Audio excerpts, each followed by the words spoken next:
नमस्कार दोस्तों, मैं हूं सुषमा शर्मा और स्वागत है आपका आपके अपने channel motivation with Sushma Sharma पर। दोस्तों, आज अखबार की एक सुर्खी ने मुझे भीतर तक झकझोर दिया।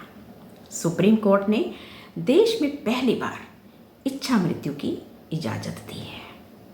लेकिन दोस्तों, इसे सिर्फ एक कानूनी खबर मत समझिए।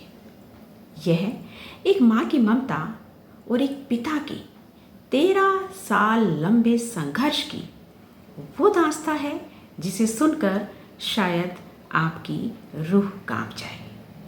बात 2013 की है, जब एक नौजवान बेटा हरीश एक हादसे का शिकार होकर कोमा में चला जाता है।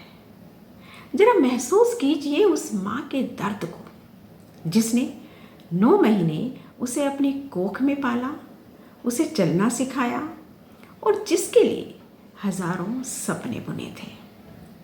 वही बेटा पिछले 13 साल से बेजान पड़ा था। सोचिए उस माँ की ममता और पिता के धैर्य के बारे में, जिन्होंने बिना थके बिना हारे अपने कलेजे के टुकड़े की सेवा की, हर दिन इस उम्मीद में कि शायद आज उनका लाडला एक बार उन्हें पुकारेगा। 13 साल वही कमरा जहाँ सिर्फ मशीनों की आवाज़ें थी और माता पिता की मूक प्रार्थना।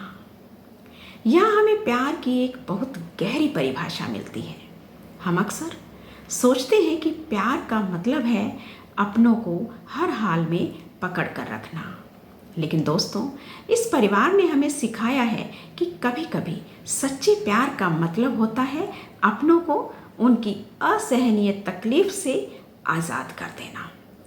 सोचिए कितना पत्थर जैसा जिगर चाहिए होगा उस माँ को जिसने उसे जन्म दिया और आज उसी बेटे के लिए मुक्ति का रास्ता चुना। यह मौत की मांग नहीं थी, यह उस बेटे के लिए माँ बाप का सर्वोच्च बलिदान था। आज का ये फैसला उस माँ की तपस्या और उस पिता के साहस को सलाम करता है। यह हमें सिखाता है कि जीवन में कभी कभी सबसे कठिन निर्णय ही सबसे बड़े प्रेम का प्रमाण होते हैं। सलामी दीजिए उस परिवार को जिन्होंने अपने बेटे को एक गरिमापूर्ण विदाई देने के लिए खुद का सबसे बड़ा सुख कुर्बान कर दिया।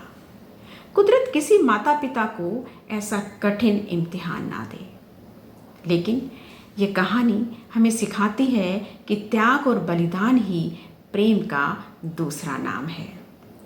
एक भावुक दास्तां और एक परिवार के इस कड़े निर्णय पर आपकी क्या राय है? कमेंट्स में अपनी संवेदना जरूर साझा करें।